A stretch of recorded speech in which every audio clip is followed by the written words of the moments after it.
Do you want an Aorus FI27Q-P, but you don't have the £500+ you need to spend to get one?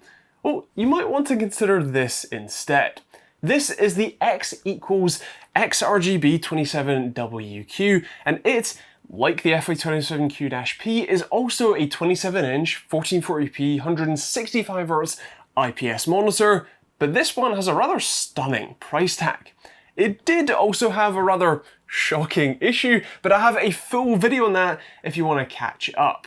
The long story short though is that it is now safe and all resolved, and it even uses the same Innolux panel as the Pixio PX7 Prime, making it a rather interesting option, albeit one that you can actually buy here in the UK. The Innolux M270KCJ panel that they're using here, at least in this model, offers around 5 milliseconds of black to white response times, which is actually pretty decent. That is with the overdrive setting, or as it's listed in the menu, the response time setting set to high, although I didn't notice any visible overshoots, so there doesn't seem to be much of a downside to turning it up.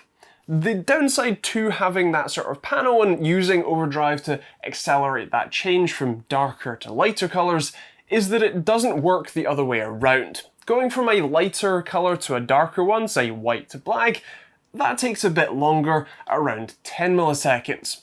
All of that translates into a couple of frames of ghosting on the UFO test, although I should add that with the overdrive setting turned off, there's actually an extra frame worth of ghosting here, and again there's no visible difference between there's no haloing on the overdrive setting to high, so personally if you have one of these I would turn it to high and leave it there. Input lag is also a pretty strong suit for this, with only 1.7 milliseconds of latency at the top of the display as reported by my time sleuth.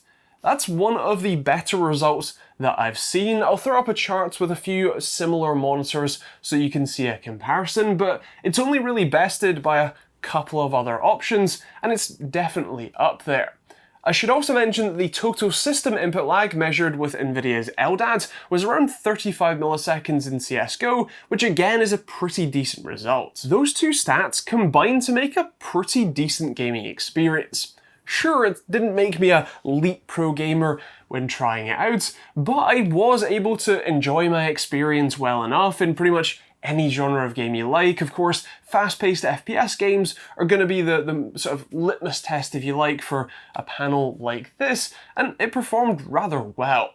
Of course, it's not perfect, and especially in fast-paced FPS games with rapid motion of the camera or your gun, you will notice the ghosting ever so slightly, but it's only in that specific scenario, and again, it's still not overly visible or a massive problem, and it's only with that sort of fast motion. Luckily, if you want to use this for more than just gaming, it's pretty versatile. The panel is definitely bright enough for any SDR content you want to watch, although if you want to go the HDR route, this probably isn't for you. Colours look good to the eye, nice and vibrant in different scenes, and even the darker scenes have a reasonable look to them. Of course, you know, nothing compares to a good OLED or some of the other fancier panel techs that we've seen coming out, especially in the TV space. Either way, content consumption on this is great. Even the viewing angles are, as you would expect from an IPS, plenty fine. And speaking of the colours, my Datacolor Spider X reported well over 100% coverage of the sRGB spectrum and 95% coverage of the DCI-P3 spectrum, making it great for colour work, whether that's photo or video editing, 3D modelling, you want to do games development, that's all possible on this.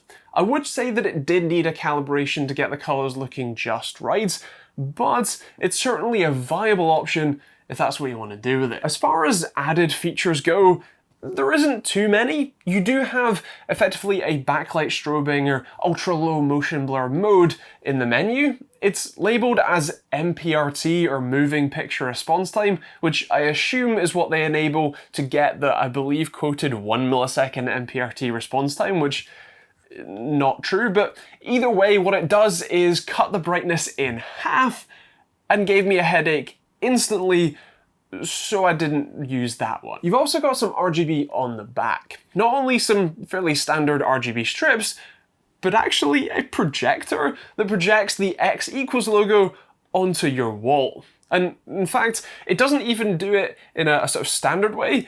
I guess each of these single color LEDs that are in that are in a slightly different place, and so as each of them turn on and off, the image moves around on your wall, which just makes it look even more tacky and naff than it already is.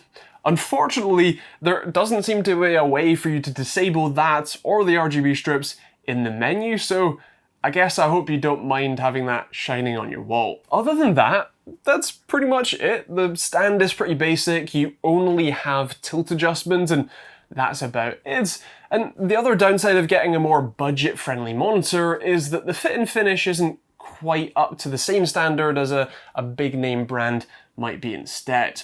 For example, the stand doesn't actually fit in the back of the monitor unless you absolutely slam it down in.